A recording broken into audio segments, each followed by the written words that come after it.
Hello and welcome. And my name is Shannon Kemp, and I'm the Chief Digital Officer at Dataversity. We would like to thank you for joining today's Dataversity webinar, Data Management Best Practices. It is the latest installment in a monthly series called Data Ed Online with Dr. Peter Aiken. Just a couple of points to get us started. Due to the large number of people that attend these sessions, you will be muted during the webinar. For questions, we will be collecting them via the Q&A section. And if you'd like to chat with us or with each other, we certainly encourage you to do so. Just for those, and to find the Q&A panel or the chat panel, you can find those icons in the bottom middle of your screen for those features or in the top toolbar. And to answer the most commonly asked questions, as always, we will send a follow-up email to all registrants within 2 business days containing links to the slides. And yes, we are recording and will likewise send a link of the recording to this session, as well as any additional information requested throughout the webinar. Now, let me introduce to you our speaker for today, Dr. Peter Aiken.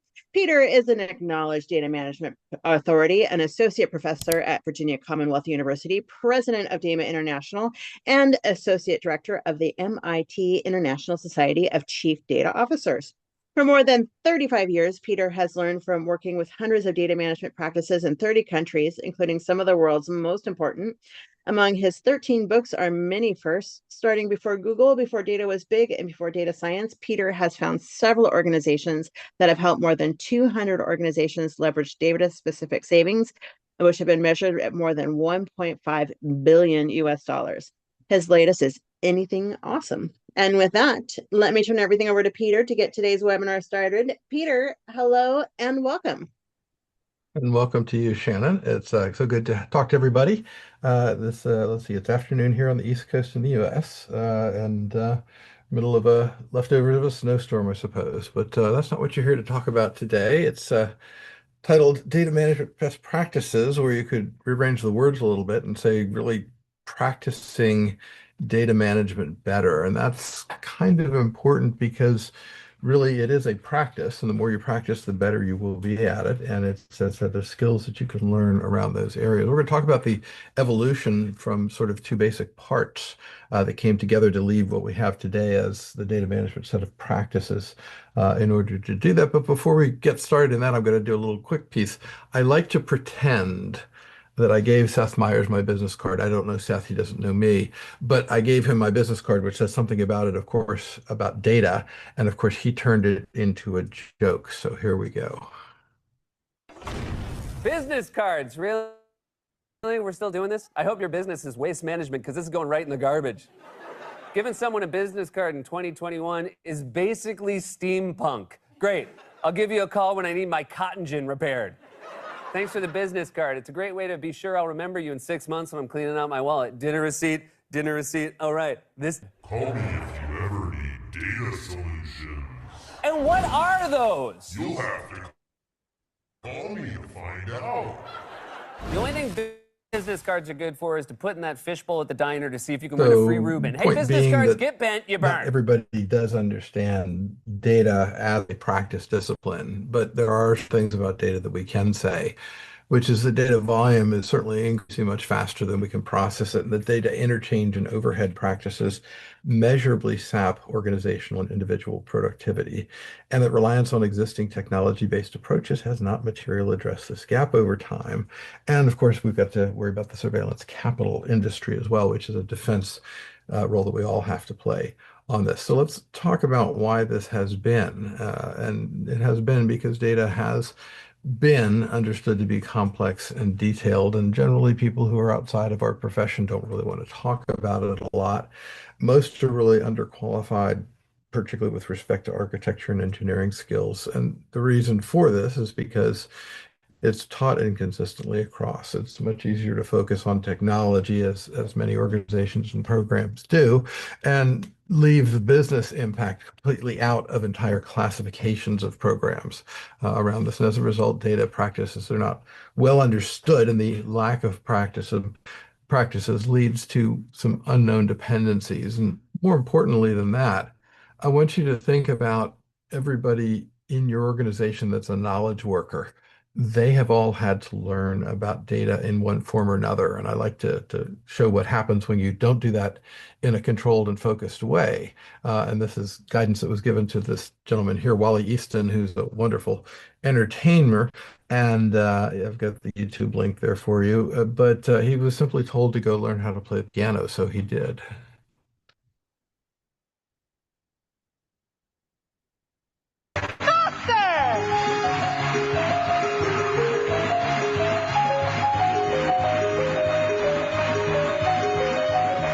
And certainly Wally is excellent at what he does, in this case, entertaining auditoriums full of people.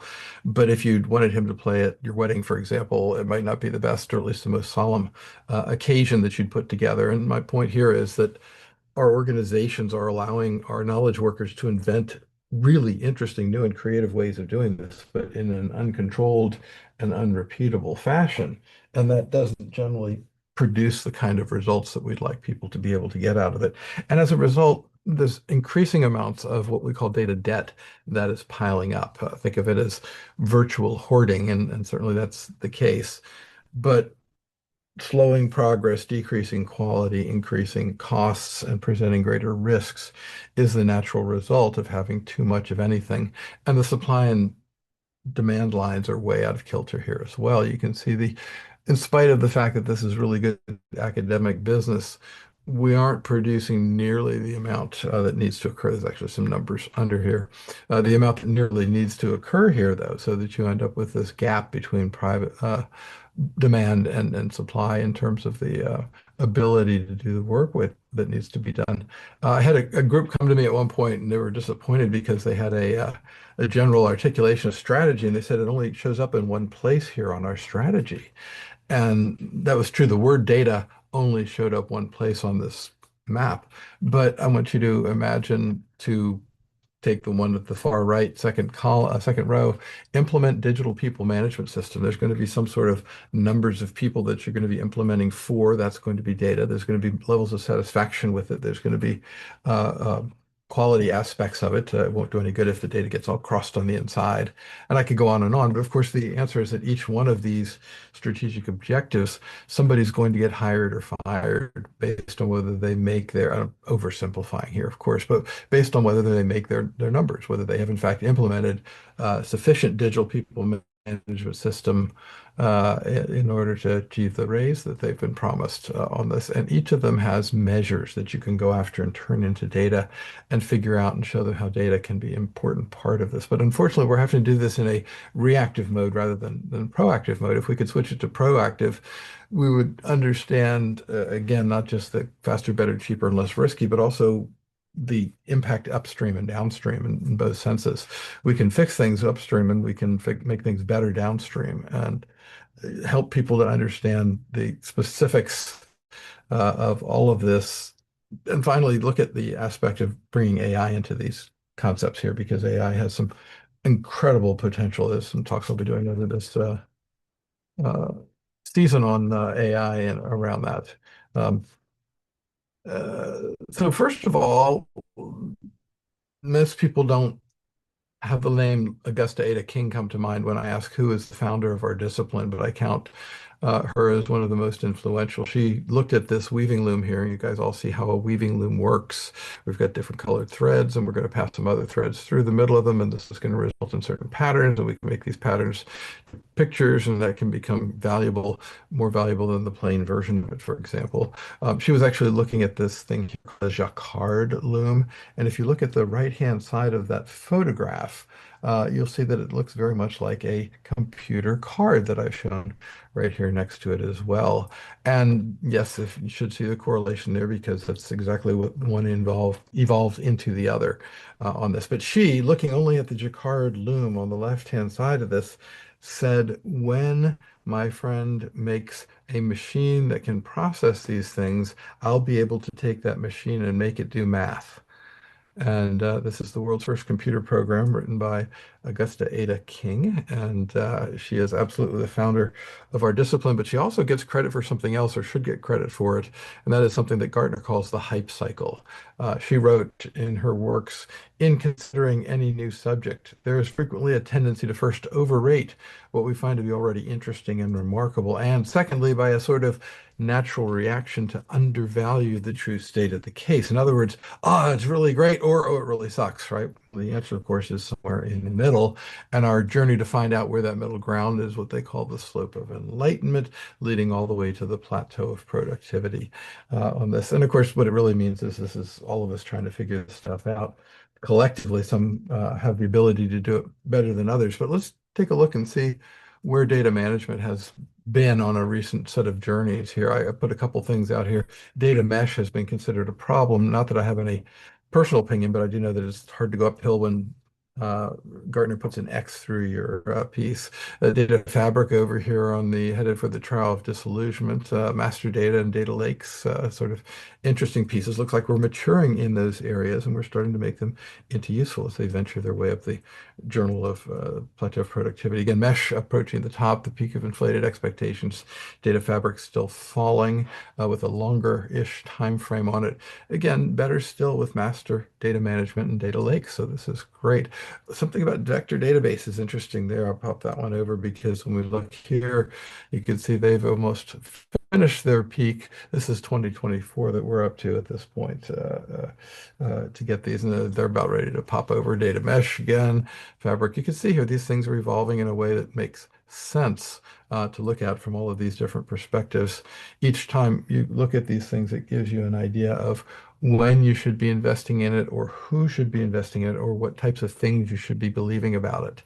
Something that is less mature will probably have less written and less firsthand experience, given that entire process around that. So let's take a look and see, it's our sort of data fabric, data ops all in together.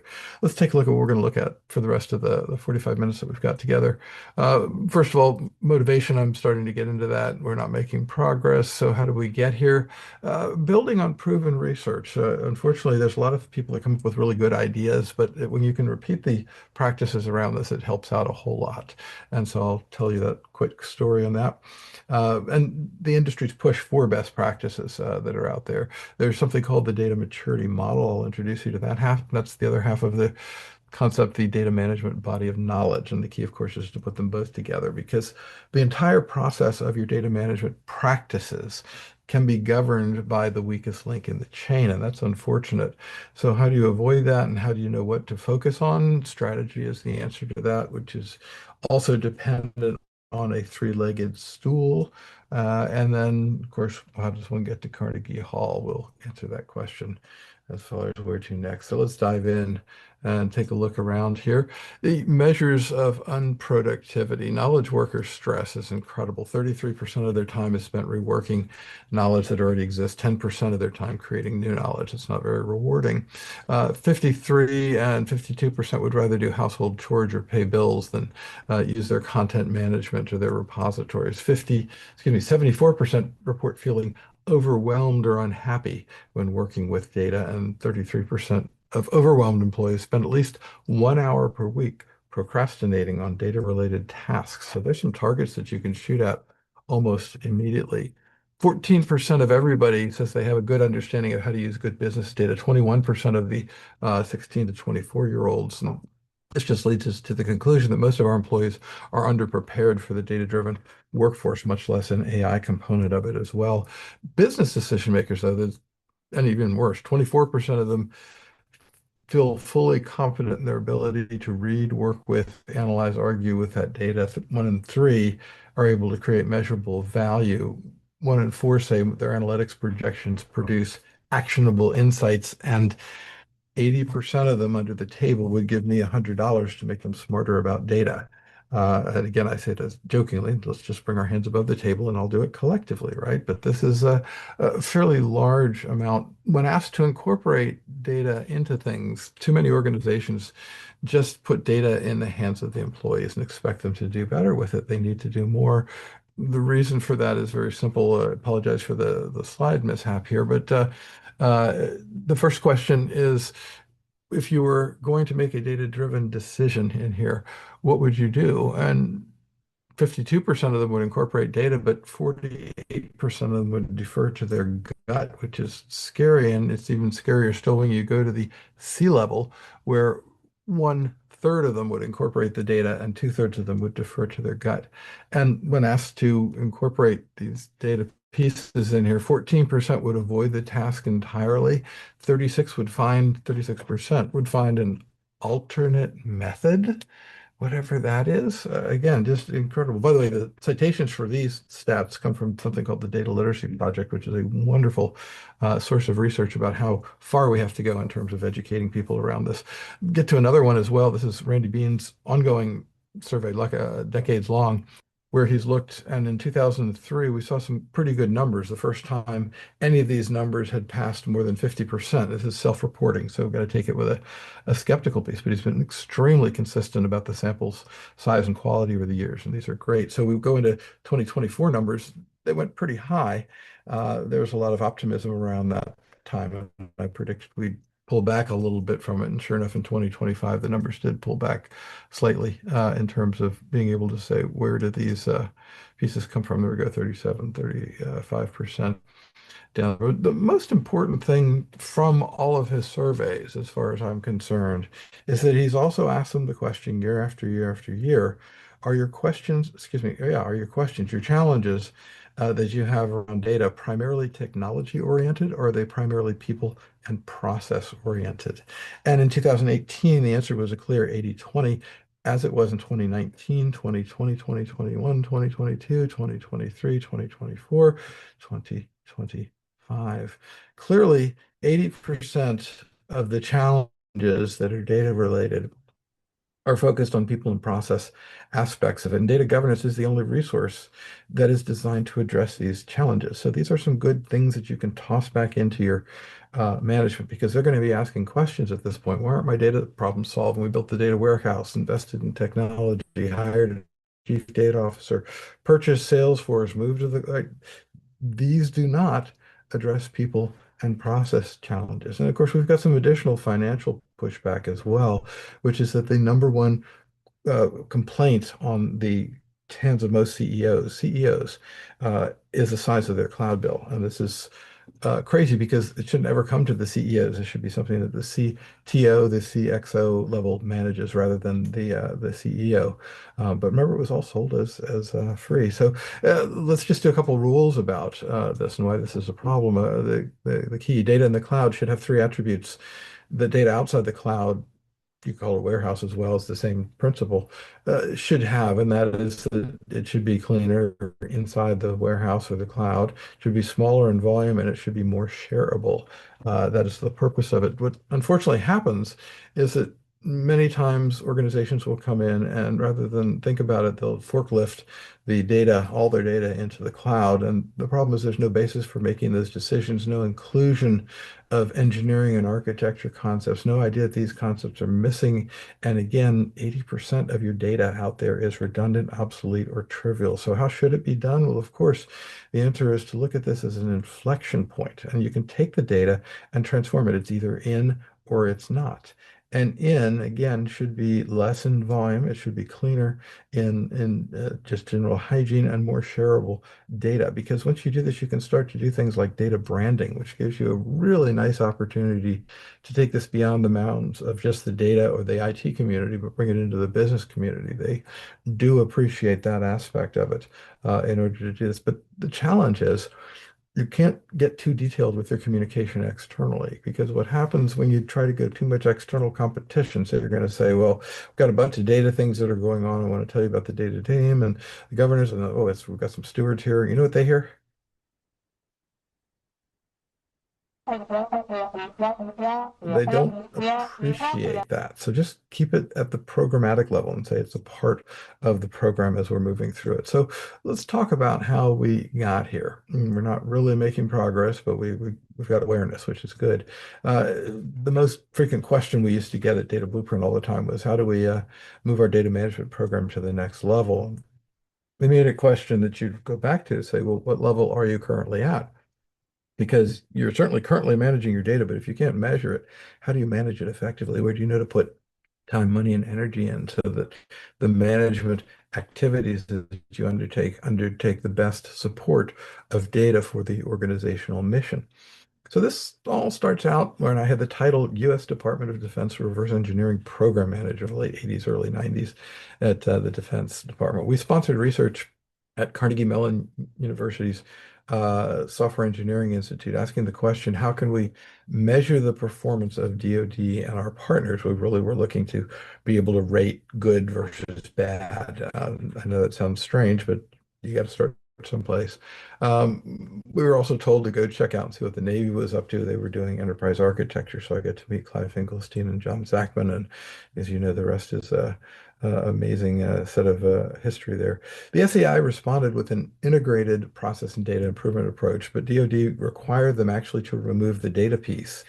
And I was up there one afternoon and somebody said, "Hey, DoD didn't want this. You guys want it?" So they passed it on to me, and it grew into the CMMI as well as aspects of the DM BoK. The first one that we wrote up was with my friend and departed colleague Bert Parker, who really spearheaded this as an internal and development research project with the MITRE Corporation, working in key practice areas and trying to figure out what the normative models were, what we could do to scope out all of these pieces. These were generally reported as not well done.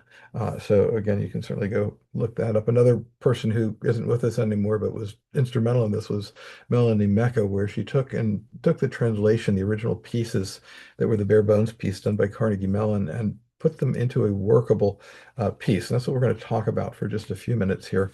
The workable piece was published in 2014 as the data management maturity model. I was looking on Amazon the other day and didn't see any copies of it. So I hope it's I know they did make a PDF file, so there should be some aspects of that going around. They put a lot of time and effort into it. This was literally her baby in order to do this. Most practical value were these very great amount of detail that was put into here to back up what needed to go on and enable people to do this. So again, I would encourage you, if this is really an interest, each chapter ends up looking at very methodical purpose notes, follows the same template all the way through. You can go directly to the information that you need to have, and you can find out what is required for compliance, which is super, super useful. And the model was important because it emphasizes behavior, and it says that the activities result in the work products. So the behavior producing those activities is as crucial and as valuable in order to do this. Kind of again to making sure that everybody's rowing in the same direction. And when you go back and look at the improvements that are due to the method, I know that gets a little bit meta, but is what works, right? Is what comes up to it. CMMI has outperformed in general most of the other types of practices, being able to show around these things. And this is certainly something that can be built upon. In fact, I like to say it when I'm working with clients, that other improvement efforts, all of them always begin with an obligatory assessment phase. Again, the only ones that are proven to benefit and have literally decades of practice in benchmarking data is this method. All the others are made up, and they risk not meaningfully being able to compare your results against other organizations and adopt what we call unproven methods. So just a word of warning in there. I've had the privilege of being involved in creating two pieces of federal legislation. I say creating, that means they asked my opinion on it, not that I had anything to do with the process. But it's still nice to be asked. The first one was the one that created CIOs. The second one was this one, the Foundations of the Evidence-Based Practice Policymaking Act, which has the Open Data Governance Act. So you'll hear it referred to in a lot of ways. And if you're really good about reading, you can read it on the left there. I'm kidding, of course. What it did require, though, was the use of open data and open models where you're doing policy type talks. So there couldn't be any more of this proprietary sense that goes into it. And that all federal data is open now by default, which is a very big, big change for our colleagues in the federal government in here. Non-CDOs are required. Non-political CDOs are required. They can't be part of the presidential appointments type of process. It's that they've got to be a professional class. And this mandates then best practices that are used, and they're a glossary, minimally a term bank inventory somehow of what's available in the way of resources. And like like I said, work by a professional class. And the penalties for this are higher than HIPAA. That usually gets people's attention right there. Higher than HIPAA. Oh my God, what's going on? Right? Because HIPAA's got jail terms associated with it. Indeed, it does. Well, our old original processes got started out in these kinds of old books where people would take time and energy and put them together, and the market for them, quite frankly, was not nearly as strong as it is today. But the demo body was put out. We put out the second edition in 2017 and then updated it to revise just last year, where we've got a sort of in-stream revision on this. The focus around all of these is the practice areas. These are the areas that organizations need to start practicing in order to do this. There are 11 of them in the current version of it, and we've got the version 3 work well underway at the moment. There's a section on the website if you need to catch up on what's going on there. We've been very good stuff in terms of looking at that. All right, well, now we've talked about DM BoK and we've talked about the data management model. Let's look at how they work together on this. And so first of all, I'll show you a picture. Now, this is not really the way my house looks today because it has about 2 inches of snow on top of everything, and the barn is fully built. You may ask, why in the heck am I showing you a picture of my barn? Well, I actually use these pictures because I needed to document something. And the thing I needed to document was that I was borrowing money from the bank to build this barn. And in order to do that, the bank would give me exactly this much money. And they said, before no more money comes to you until you pass a foundation inspection. Ooh, okay, great. Sounds like actually a very good business opportunity. Business foundation inspection. So what would that imply? Well, it would imply that you've got a good foundation, because if you know anything about horse people, and I'm what's called a horse husband, what this means is that my wife has a t-shirt that says, "My husband asked me to choose between him and the horses. Gee, I sure do miss him." So that means that if the good barn was built on top of a poor foundation, the horses would be injured and the money would go to getting the horses to be whole rather than paying the bank back. And so again, you can see this makes good business sense. You will build a good foundation before you will build a good barn. We need to do the same things in our data world here. I'll show you this in a second, because there is no IT equivalent, unfortunately. So this also relates to Maslow. You may remember Maslow back from high school. There are some food, clothing, and shelter needs that if are unmet, we will never be safe. And if we're never safe, we'll never be part of something that is bigger than us, part of a family, part of a group. Then not being part of something else, we'll never know ourselves as separate or different from the group, and therefore we'll never get to self-actualization. So Maslow's insight was that all these things need to occur before we can self-actualize. That self-actualized term has been stolen. We were doing a version of this for the technologies that we're using. You can see everything up there is absolutely crazy in terms of uh, focused clearly on technology. Now, when we're going to go the next step down from it, we would actually look and say that's just the tip of the iceberg. And the same way as Maslow's needs are out there, we also need to have a good practices foundation in order to do data correctly. This means that these things at the top are technologies, and they can be learned and relearned, and they're relatively speaking let's say narrow in terms of what they are accomplishing here, whereas the foundational practices are just that. They are broadly focused, just as the foundation is going to support my entire barn. I hope for 30 years from this point on, the data foundation practices, they represent a set of organizational capabilities. And interestingly, what does happen is that in spite of me explaining this a lot, people will often come back and say, I got that, Peter, but still, can you go faster? And the answer is, well, yes, I could. If I go faster, it will take longer.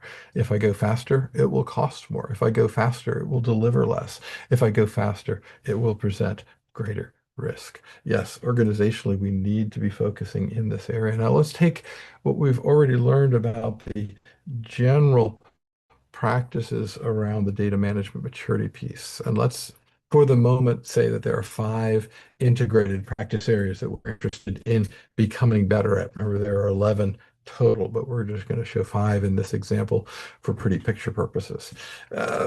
We need data being able to be managed coherently. There needs to be a strategy to all of it. We can't just have everybody doing everything.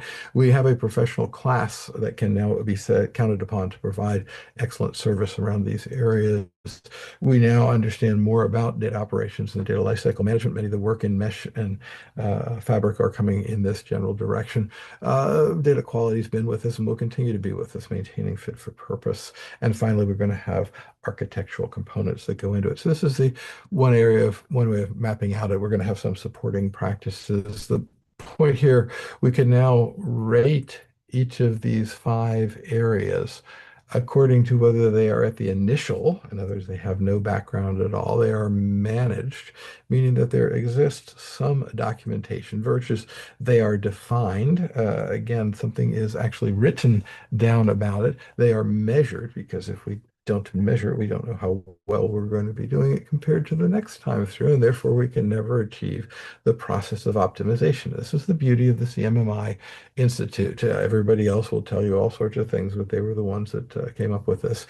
And I'm now going to assign some values. So each of these data practices areas is now getting assigned the value of 3. They are defined. That means there exists some documentation. You can see the standards are not high, but they are objective standards. When you use the 400 plus behavior statements that I described earlier, it really does make a lot of good sense in it. The problem is in this particular model, I'm just again looking at 5 of these, the data management strategy, for whatever reason, is poorly done. It's at initial maturity. It represents the weak link in the chain. And unfortunately, because there is no strategy, all the rest of these operations are less focused, less coherent than they would be, and maybe even still at level 3s, verging on incoherent in order to look at this. So this is what we mean in terms of looking at them. We can now take those sort of practice areas and look at them again, whether they're performed, managed, defined, measured, optimized, or say whatever they're rated. And we can also rate them for all organizations. There are many organizations that would have a reflection that would be somewhat like this. Again, this is completely representative, so please don't think anybody's trying to tell you something, but you're probably in an area that you can maybe informally guess this for yourself and then use this diagram to start conversing with management about it. A more detailed survey might confirm or deny your results and give you, again, more detailed types of information that can fall out of it. Again, sample all the way around, looking at these things, saying what's going on relative to perhaps some benchmarks that are certainly available. You can get them in the research literature. And I would go though and say it's generally not worth a lot of investment to discover you're at the beginning of your journey. Use that energy to uncover previously unknown pockets of excellence, because I guarantee you have them around your organization, or your organization wouldn't be successful. So what we're trying to do is elevate the existing expertise in there. The then focus would be to say, what are they doing well? And can other parts of the organization learn from it? Again, I hope the answer is yes, because that allows you then to do something like what we did a long time ago. And we're focusing in on the insurance industry. So here you see a set of representative subsets. This was when we had a valid data sample that was relatively current, and we were able to pull some good data out of it. We haven't had any funding to go back and do more detailed looks, but perhaps somebody else will get inspired to carry this on. Here's another way to look at this. Was actually working with a group that was in a fairly non-competitive industry. There were sort of two dominant firms, and I was talking to one of them, and you can imagine the boredom in the room. Oh God, you're a 1 and a 1 and a 2 and a 2 and a 1. The hell is this guy droning on, right? And I said, well, then I showed them the competition. All of a sudden, I had their attention, because they assumed incorrectly that the only competition I could be talking about was the people they considered their competition in this. We can also, of course, with the same kinds of results, look at how the industry compares to the overall response. Again, some of it's interesting, some of it's not. Probably major moves rather than minor moves in here. But clearly, if we're going to look and adhere still to the weak link in the chain, in order to get this organization up, we're going to have three areas of focus that need to go to a two in order to get all of the parts of the organization up to a two. I hope that's clear. If it's not, we'll certainly do questions at the end. I got just one more of these eye charts for you. This is a wonderful story where the folks at the World Bank had this published a while ago. So it's a really great story for them. And I know you don't usually use this sort of thing, but anyway, the Treasury Department asked us to do theirs, and they were at entry level, if you will, and so was the Information Systems Group. But the business components were actually doing world-class and standards-defining work within there. So again, these are good results that you can come up with and take a look again, significantly above the industry, as well as close to the overall industry benchmarks, with the exception of metadata and quality assurance in this particular set of measures. So again, fairly good. We've also not been able to do a real comparison of these for a long time, but the general first part of it was that the 13 years that passed between 2007 and 2019 show no real significant appreciation in the maturity of the practices. And similarly, we've actually been doing something called the National Association of Adult Liter, excuse me, National Assessment of Adult Literacy. And we've been surveying people for years in these areas and finding, interestingly, that oh, that's sorry, we had to change it too. That's right.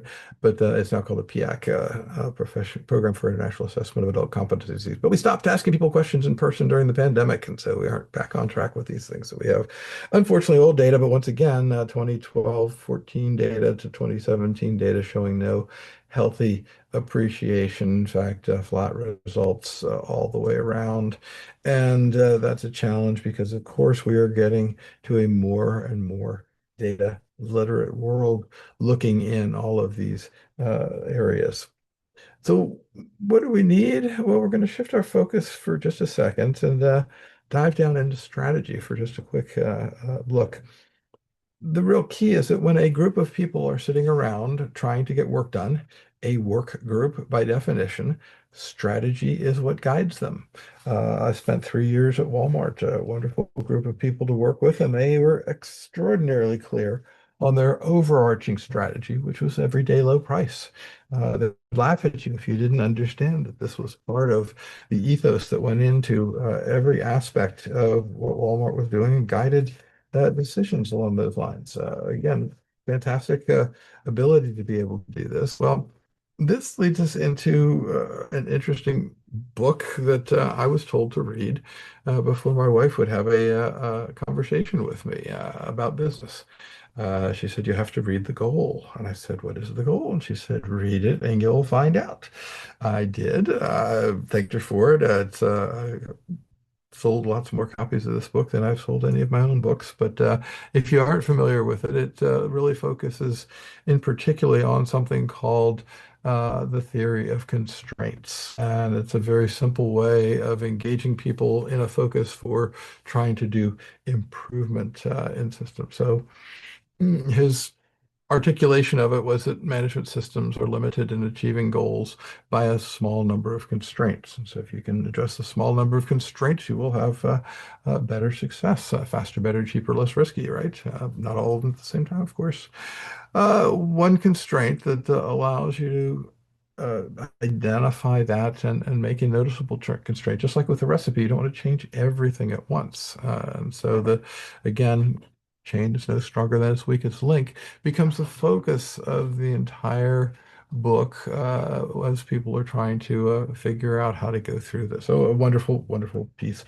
The older I've gotten, the more all of these things kind of accrete to a common type of level. So the generic sense of this, and if you're going to do it, and I've got a version of my data strategy book that I think follows faithfully on it, you identify the constraint and you exploit that constraint. You try to fix it quickly. If it's not going to work quickly, then you've got to tell other things that they're just not as important, and we need to fix this one first. If we don't fix the constraint, again, regardless of whatever happens, we're going to repeat the process because it's a never-ending process of finding the constraint. And the reason the goal is such a successful book is because it illustrates that, and many people practice this around there.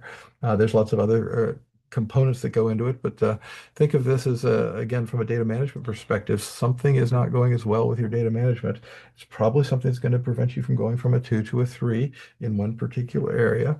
So now you've got a very nice focus. What can you do to do this? Well, again, the strategy is going to be incredibly important in order to do that. Again, we're going to use a different strategy if we're on the left and the bad guys are on the right than we are if we're on the left at this position and the bad guys are down there than we are if the converse was true and the bad guys were up at the top and the good guys down here at the bottom. So, of course, each of these is going to call in for it. A wonderful quote one of our former presidents actually said, in preparing for battle, I've always found that plans are useless, but planning itself is indispensable. Again, I believe it was Mike Tyson said everybody has a plan until they get punched in the face. So again, I like to kind of work us towards now. We've taken strategy and we've taken a method in here. What's really happening? Well, first of all, we're all trying to leverage high performance automation. If we don't understand that as a basic piece, there's not much point of going onwards. So what does that mean? Well, got various components of data literacy, data supply, uneven amounts of standardization that are being used in there.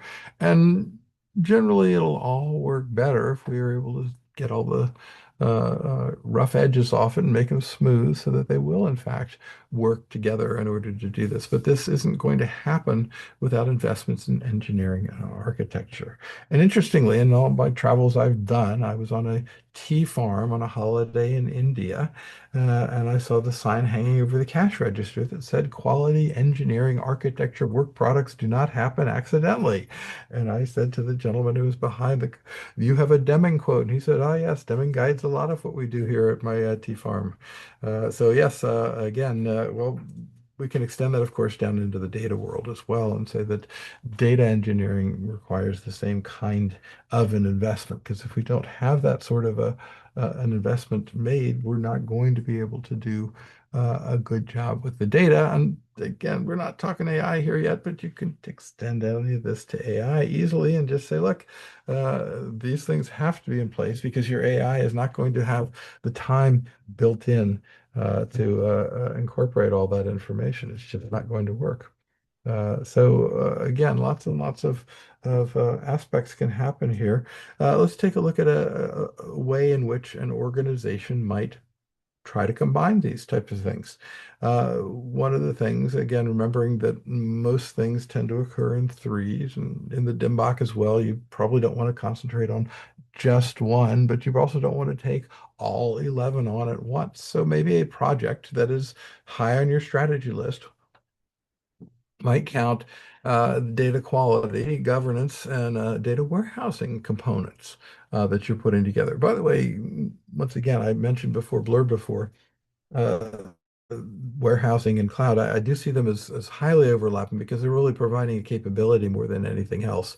And with the focus being on cloud bills, it may make sense to take a look at your cloud maneuver with the discipline I'm going to show you right now and see if the outcome would have been different, perhaps less focus on there. Again, we can take some questions at the end if people are interested in finding more, but the idea here is to say, yeah, we're not going to get anywhere with just one wedge, but taking maybe these three wedges, quality, governance, and warehouse, and putting them together.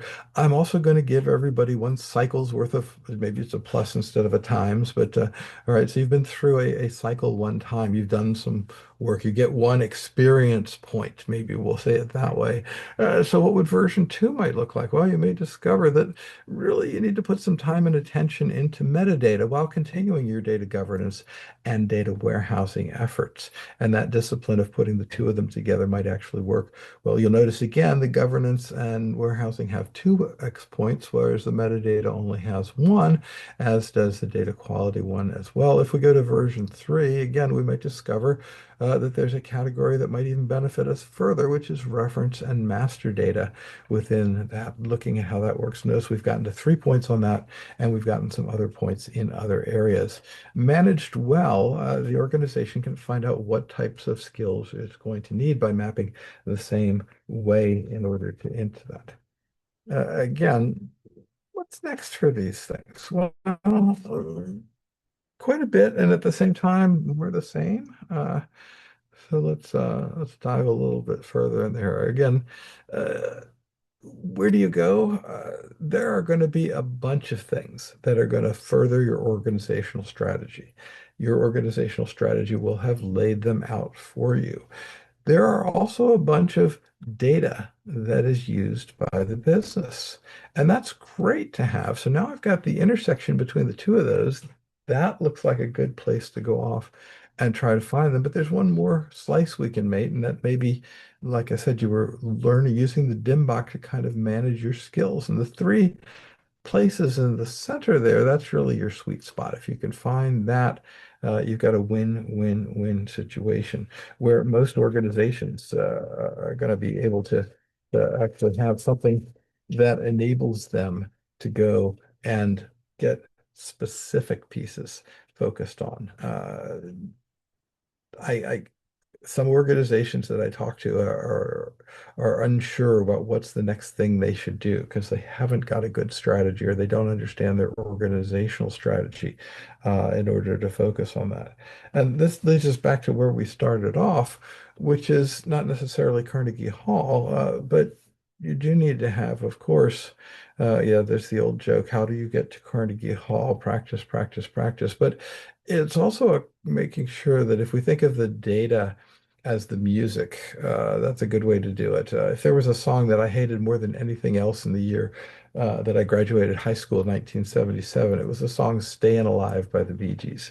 And again, that, but practice, practice, practice actually showed me, I was really quite thankful.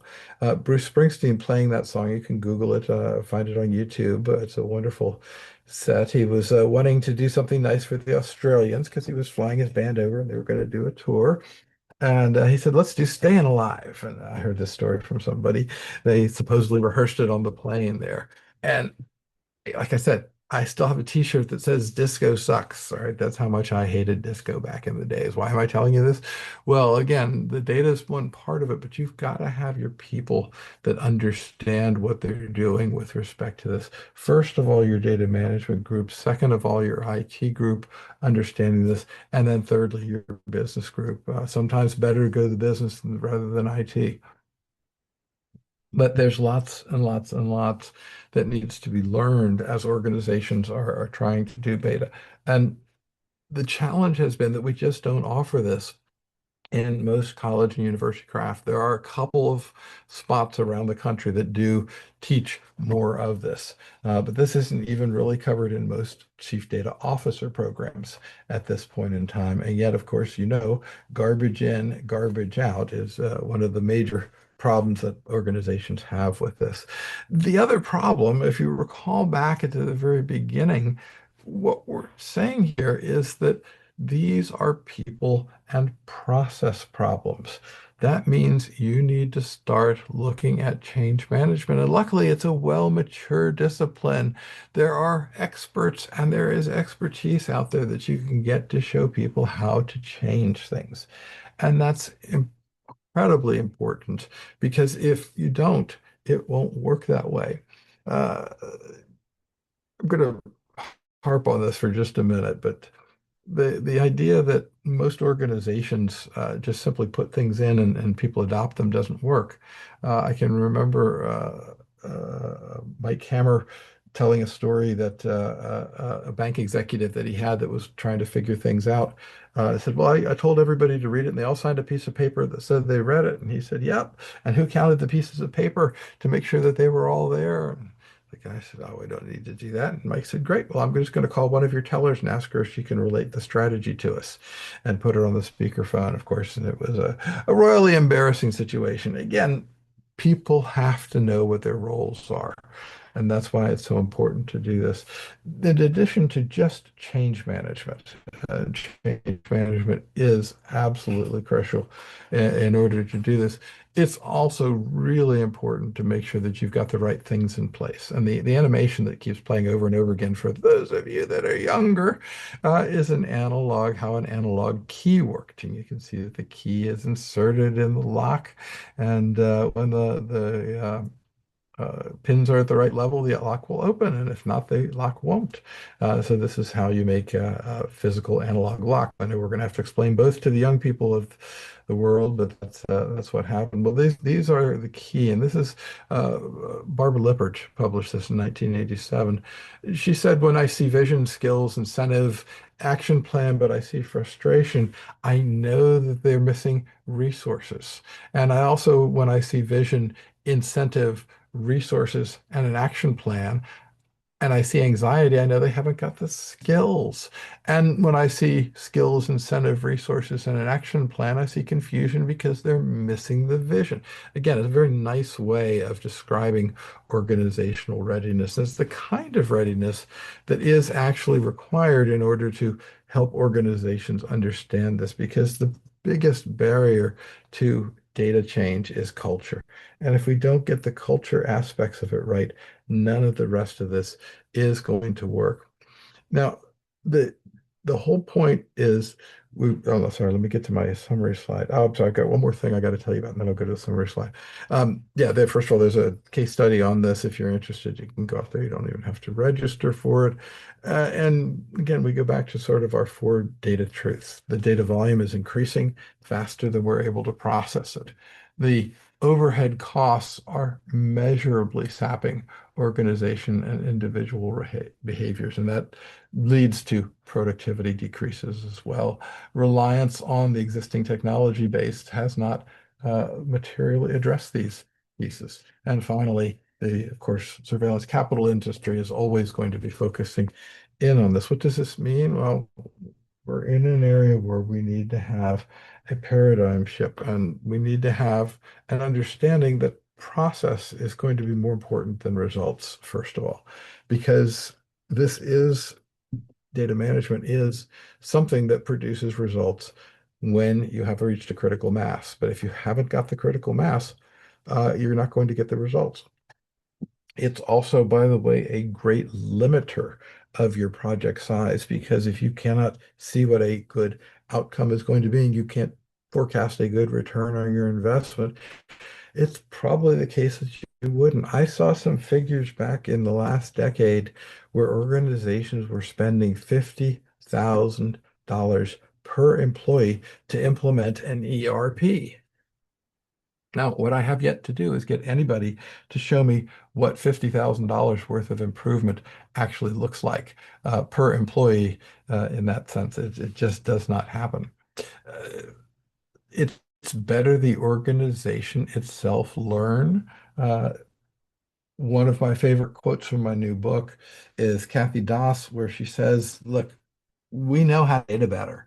What we don't know is how to do data better at your organization." And that's going to be true for anybody. You are the experts who best know what needs to happen, how you can make your data practices more useful so that you can link your data strategy directly to the organizational strategy, and thus get yourself into that conversation that you need to be in. Because what we really want to do is get in front of the RFPs. But by the time an RFP is lit, it's too late and nobody thinks about it. The people and the process aspects of data management are not receiving enough attention. And again, very little in terms of what goes on in the classroom. Certainly, you're mainly having to turn to outlets like Dataversity to find out what's actually going on in this. It's sort of a great puzzle because there are more than 1,000 of you out there, right? And finally, best practices do exist. There's lots of places that you can go to get that piece. Remember the two components of it here. I'll just go through the whole thing. we should be not be satisfied with our current state. It is not great. Data management practices is an area that organizations have to do better with. It's the biggest source of untapped productivity, and the only thing you need to do to convince yourself is to remember that almost nobody received any data management training out there. And that they've all learned and invented their own ways, just like Wally Easton. And while that's good for creativity, it's probably not good for efficiency. So we remain unsatisfied with this current state and quite frankly are not making progress in this area when I go out and talk to organizations, when I go out and work with organizations, and I've worked with more than 1,000 in my careers. Uh, it's just not happening out there. There are some good areas, some really exemplary processes, but the gap is widening, and most people are not practicing at the high end in there.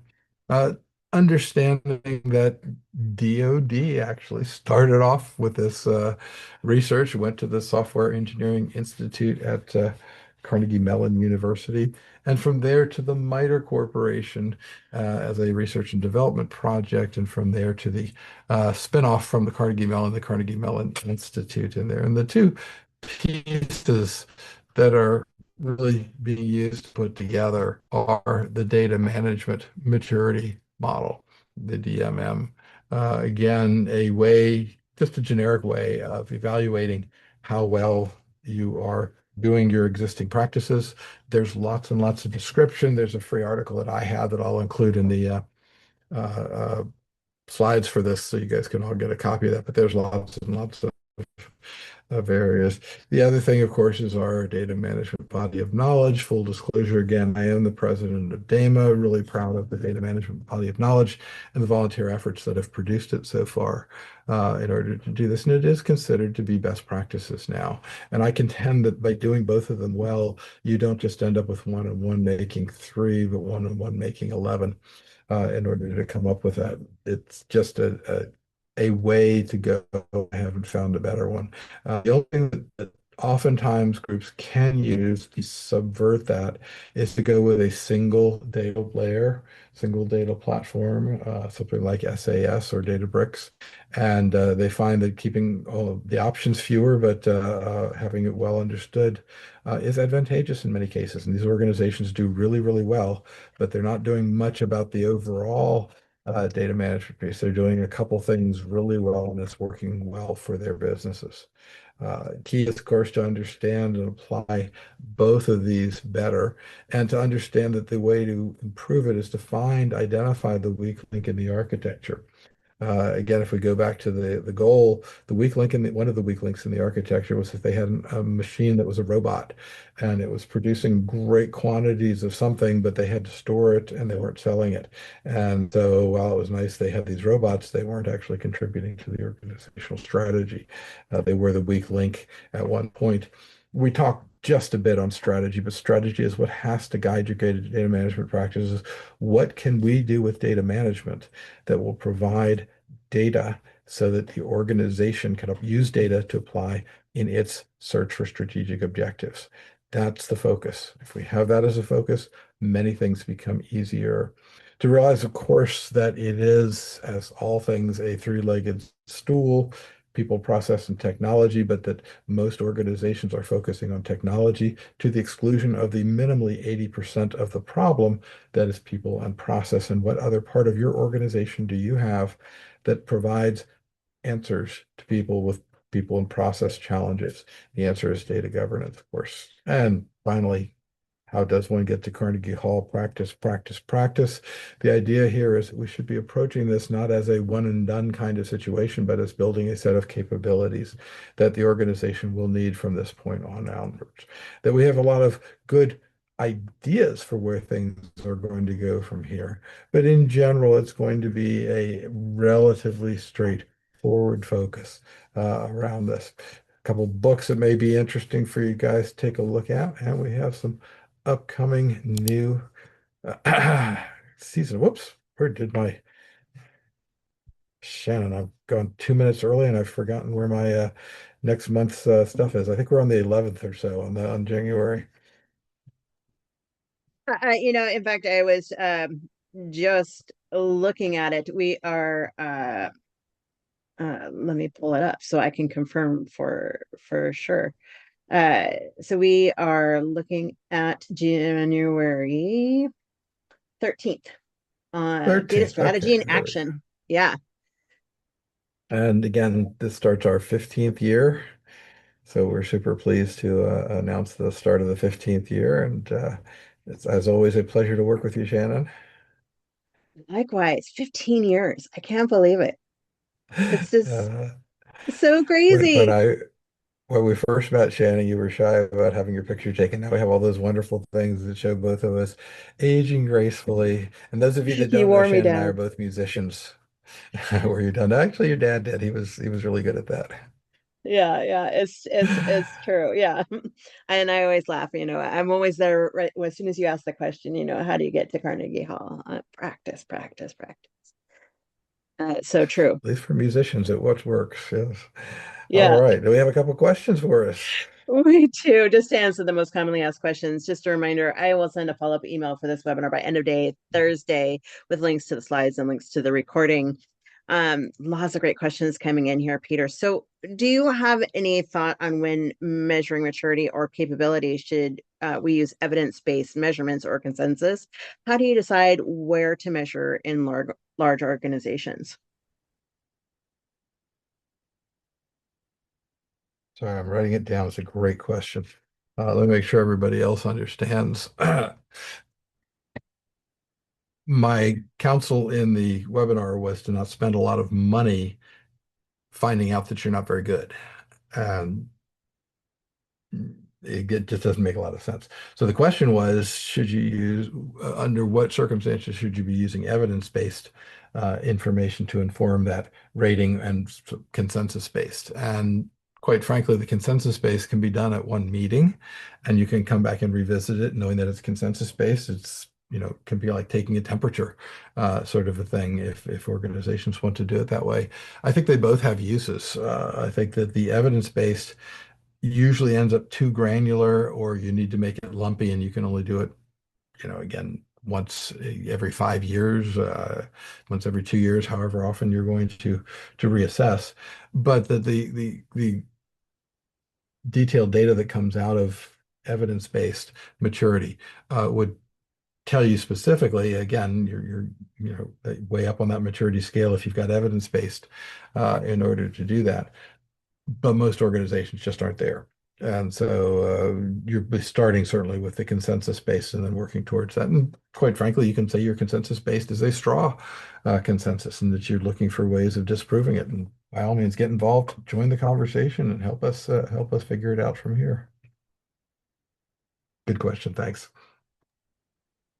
Absolutely. So great question. So speaking of measurements, how should my company measure baseline and ongoing data literacy? Different topic, but there are some objective things that you can do to measure data literacy.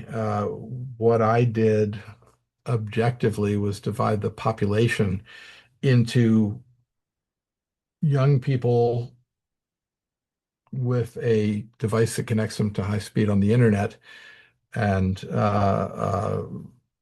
they are called mobile data spreaders. Then there are those that mobile data spreaders that have turned into adults, but are still running around spreading data as adult data spreaders.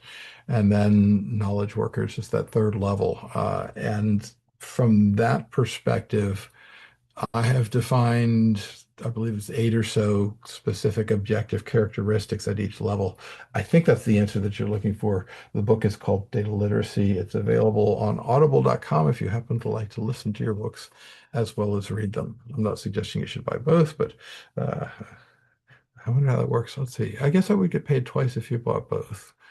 Uh, it's been interesting, Shannon. In my household, we buy many, many books just because we both love books. But almost always, when we get the same book, we buy it in two different formats. So it's more expensive than less expensive.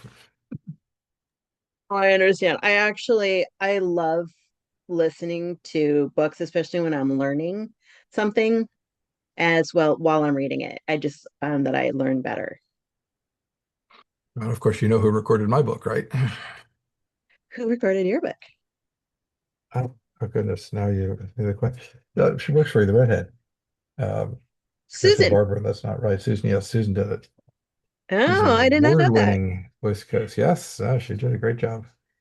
Oh, that's awesome. Yeah, she is an It's award-winning audio voice speaker. actress. Yeah, Yep. yeah, that's awesome. Um, and there's a request to see the book list again.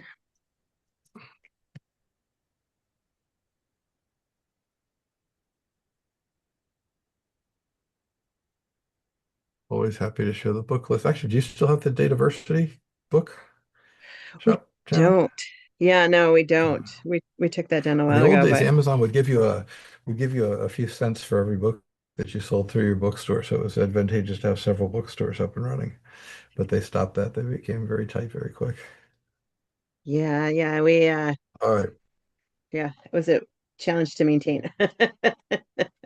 But It is. It is. Why am I yeah, working, not the other? but we should start a resource page again. I don't think that would be a bad thing. Um, I love it. All right. Let me just see if I can. All right. I think that is all the questions that we Oh my have. goodness, we stumped them all. I know, I know. I'm just waiting. So if y'all have additional questions, feel free to oh, here we go. Do you think that AI will help with measuring maturity in the near future? Interesting. Um, I haven't tried to ask AI to measure maturity, but measuring maturity is about demonstrating behavior in certain types of practices with respect to how you're managing data. And there's absolutely no reason why you couldn't uh, have those pieces of evidence picked up. Again, we go back to the evidence versus the consensus-based approach, and use that evidence in direct or personally surrogate ways to represent the maturity of the organization in there. And that I think would be helpful. I haven't tried it yet. Uh, just a brief word on AI. It's going to be tremendously helpful to us as data management professionals because specifically it really takes us as knowledge workers and extends what we're doing. Um, I had a friend who I would bring into an organization, and he would take 6 weeks and walk around, and in 6 weeks he would have an absolutely perfect logical model of the organization that was super, super useful. It wasn't perfect, it wasn't complete, but it was by golly, at the end of 6 weeks, you had a really good product in there. And he did it over and over and over again. I don't know his mind just worked that way. But it's also important to remember that 6 weeks was about all you wanted to do. If you wanted him to work 12 weeks on it, you got into economies of scale right away, and it didn't work in that sense. So very, very much, absolutely keep it focused on the uh, things that are strategic in the organization, and you'll much be better. I'm tripping over word station. You'll be much better able to hang on to your job. So I hate to say it that way, but it is unfortunate that AI is taking over things. And why do we need these data management anymore? And AI does understand, for example, I can take a data set and ask it whether the data set is normalized or not, and it will get much of the answer correct. Again, I rate it as about an 85, about 15% totally made up, just bull hockey. But the 85% that it does produce is really, really useful, and I use it all the time. Taking it back to the measurement, I think it would be a really interesting exercise. I don't know if anybody's tried it yet, but I can't see any reason it wouldn't work. Long answer on that. Hopefully that was useful, though. Very useful. All right. I give you all just a moment. I don't see any additional questions, but Peter, what a wonderful year we've had. Thank you so much for another fantastic year of webinars. Thank you, Shannon. I'm looking forward to next year. We'll have a fresh new look and some interesting AI topics that we're bringing for everybody as well. Yeah, speaking of AI, yeah, we've got a hot lineup for y'all next year. And I put the link into the chat there for everyone. You can see the first webinar starting in January with Data Strategy and Action using AI to build a foundation for enterprise data governance success. So that'll be In a fact, it's a ton of fun. really good example of what we were just talking about. We're going to Exactly. talk about how to use AI to help you focus in on that area. I love it. It's perfect. All right, y'all. Well, thank you so much. Happy holidays to everybody. Happy New Year. And have a Thanks great for taking end time of to be year. with us. Yeah. Thanks, Peter. Yeah. Cheers. Bye, Shannon.